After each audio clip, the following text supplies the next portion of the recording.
Bonjour à vous. Bonjour Pascal, bonjour à tous. Allez, on décolle en votre compagnie, vous aussi, votre indispensable du jour, Clément. C'est un jeu vidéo, oui, mais lequel ? Eh bien, vous l'avez dit, on va décoller avec Flight Simulator 2020, le simulateur de vol édité par Microsoft.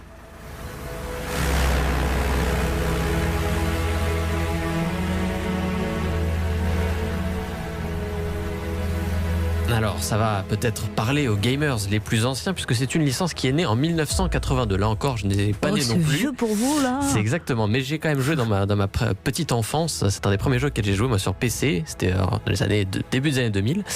C'était à l'époque, et encore, moi, quand j'y ai joué, c'était un simulateur de vol qui était très austère. C'était un des premiers logiciels conçus par Microsoft, avant même la série des Windows, faut se rendre compte. Puis, les technologies ont quand même évolué avec le temps, et c'est devenu véritablement un jeu vidéo. Ça faisait 8 ans quand même qu'il n'y en avait pas eu. La nouvelle mouture sort aujourd'hui sur PC et je dois commencer quand même par une confession. Je n'ai pas joué à Flight Simulator 2020. Je n'ai pas pu y jouer. En fait, Salut le jeu... Clément, à bientôt. Fin de la chronique, désolé. En fait, voilà, j'aurais adoré y jouer. Le jeu est tellement beau, mais tellement détaillé. Il faut un ordinateur qui est quand même un peu puissant, qui marche bien pour le faire tourner, et le mien, malheureusement, s'est cassé les dents dessus, ce qui ne m'empêche pas d'être pris de passion pour ce jeu. Tout simplement, depuis quelques semaines, il est accessible en bêta, et faute de pouvoir y jouer, j'ai passé des heures et des heures sur YouTube à regarder des vidéos de gens en train de jouer à ma place. Qu'est-ce qui vous fascine autant dans ce simulateur ? Mais d'abord, c'est l'ultra-réalisme de cette simulation. Tout a été recréé dans les moindres détails par les développeurs pour vous donner l'impression, tout simplement, d'être un pilote d'avion. Vous avez une 30aine d'avions et tous ont été modélisés jusqu'au moindre petit bouton du cockpit. Vous voyez, on imagine tous la cabine de pilotage des avions de ligne, vous savez, avec les loupiottes qui clignotent, des boutons partout à se perdre et à se faire des migraines. Eh bien, dans Microsoft Flight Simulator, ce ne sont pas des éléments de décor, c'est pas juste là pour faire joli.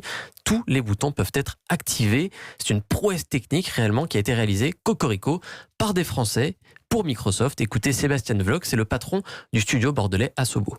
Les responsables techniques et créatifs du projet ont passé beaucoup de temps dans un avion à piloter. J'ai fait attention à ça sent quelle odeur. Est-ce qu'il fait chaud, est-ce qu'il fait froid? Est-ce que ça tire, est-ce que ça pousse, est-ce que ça vibre? Et on s'est dit, sur une simulation sur ordinateur, comment le retranscrire? Comment faire que l'utilisateur ne voit pas juste un cadran avec des kilomètres/heure, mais ait la sensation de voler? Donc on a travaillé beaucoup avec des pilotes et avec aussi les constructeurs sur les données pour être sûr que nos avions soient les plus réalistes possibles. Alors résultat, tout le monde a piloté dans l'équipe, tout le monde a fait son baptême de l'air, et le résultat, c'est donc que le réalisme n'avait jamais été poussé aussi loin, à tel point, rendez-vous compte, que les pilotes de ligne, les vrais pas moi dans mon petit salon, peuvent utiliser ce simulateur pour s'entraîner entre deux vols. Voilà, prouesse technique réalisée par des Français. Et là, je vous ai entendu dire cocorico. Je ne savais pas qu'on le disait encore. Oui, moi je suis jeune mais un peu vieux jeu. Finalement. Clément, si c'est utilisé par des pilotes, ce jeu, on se dit que ça doit être compliqué quand même. On peut pas comme ça piloter un avion. Alors c'est sûr que comme ça c'est pas hyper simple, mais c'est justement là que Flight Simulator devient non plus un simulateur simple mais un jeu vidéo. Il a certes effectivement été conçu pour satisfaire les passionnés d'aviation avant tout, ceux pour qui les commandes des petits Cessna ou des Airbus A320 n'ont plus aucun secret, mais les développeurs ont évidemment fait en sorte que tout le monde s'y retrouve. On peut faire un simulateur qui est extraordinairement réaliste, mais il peut être simple et facile d'approche en fait. Je crois que c'est le simulateur qui a le plus d'assistance qui a jamais été fait.